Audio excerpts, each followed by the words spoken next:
ஓம் சிவாய நம. உத்திர நட்சத்திரம். இந்த உத்திர நட்சத்திரத்துல பொறந்தவங்களுடைய பறவை என்னன்னா கிழுவை. இப்படி எல்லாமா ஒரு பறவை இருக்கும் அப்படின்னு நம்ம நினைப்போம். நிறைய பறவை நம்ம பார்த்துருப்போம், ரசிச்சிருப்போம், பேர் தெரியாம இருக்கும். இதுதான் யதார்த்தமான உண்மை. சுறுசுறுப்பா இருக்குங்க. அதே போல ரொம்ப புத்திசாலி பறவையாவும் இருக்கும். அது நம்ம அதை பார்க்கும்போதே அது பண்ற சேஷ்டெல்லாம் பார்த்தோம்னா, அப்பா இதுவா இப்படி பண்ணுது நம்ம பார்க்குற டைம்ல நமக்கே தோணும். 2 கூட்டமா தான் இருக்கும். தனியாலாம் எப்பவுமே அது போவாது. ஏதாவது அந்த அடுத்து அந்த பறவை இருக்கக்கூடிய ஒரு இடத்துல, சின்னதா ஏதாவது ஒரு குச்சியோ, கிச்சியோ அது கூடு கட்டுறதுக்கு தேடுச்சுன்னா, அத கரெக்ட்டா வந்து எடுத்துரும். மிஸ் பண்ணக்கூடாதுன்னு நினைக்கும். அது தவறி தவறி விழுந்தா கூட, அது கடைசி எட்ஜ்ல போற வரைக்கும் அதையே அது ஃபோக்கஸ் பண்ணி போகும். இதெல்லாம் அந்த கிழுவை பறவை பண்ணும். இதே தான் உத்திரத்துல பொறந்தவங்களும். புத்தி ஷார்ப் இருக்கும். ரொம்ப ஒரு கூர்மையான மைண்ட் இருக்கும். ஃபேமிலியோடயே வாழணும்னு நினைப்பாங்க.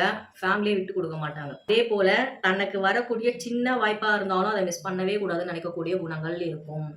ஸோ அந்த பறவைக்கும், கிழுவை பறவைக்கும் உங்களுக்கும் உள்ள அந்த லிங்க் என்னன்றது இதுதான். அந்த பறவைய வந்து நீங்க பாருங்க. கண்ல பார்க்கும்பொழுது அப்சர்வ் பண்ணுங்க. அது என்னெல்லாம் பண்ணுதோ அந்த குணம் உங்ககிட்டயும் இருக்கும். இல்லாம போவே வாய்ப்பே இல்ல. கண்டிப்பா இருக்கும். ஒரு கூடு கட்டுறதுக்குன்னு இருக்கக்கூடிய ஒரு குச்சிய தவற விடக்கூடாதுன்னு கரெக்ட்டா அதுல ஃபோக்கஸ் பண்ணுதோ, தன்னை தேடி வர வாய்ப்புக்கள எந்த விதத்திலயும் தவற விடக்கூடாதுன்றதுல உத்திரத்துல பொறுத்தவங்க தெளிவா இருப்பாங்க. எந்த சூழ்நிலை வேணா இருக்கட்டும். என்னோடக்குன்னு வரக்கூடிய ஒரு சின்ன வாய்ப்பா இருந்தா கூட அத பயன்படுத்தி அதுலருந்து எப்படி மேல வரணும். இதுதான் அவங்களோட எண்ணமா இருக்கும். இதுதான் உங்களுக்கும் கிழுவைக்கும் உள்ள ஒற்றுமை. ஸோ கரெக்ட்டா வந்து அந்த படம்லாம் அந்த பறவையோட படம்லாம் வந்து வாங்கி ஒரு பிரிண்ட் எடுத்து வீட்ல வச்சு பாருங்க. கண்ல பாருங்க. ஒரு நல்ல பாசிட்டிவ் சைன் எல்லாம் உங்களுக்கு ஒரு வகையில இந்த படத்த எல்லாம் நீங்க பார்த்தீங்க அப்படின்னும் பொழுது, கொஞ்ச நேரம் நின்னு அப்சர்வ் பண்ணி பாருங்க. அது என்னலாம் பண்ணுதுன்னு. ஆட்டோமேட்டிக்கா உங்களுக்கு நெறைய சேஞ்சஸ் ஆகும்.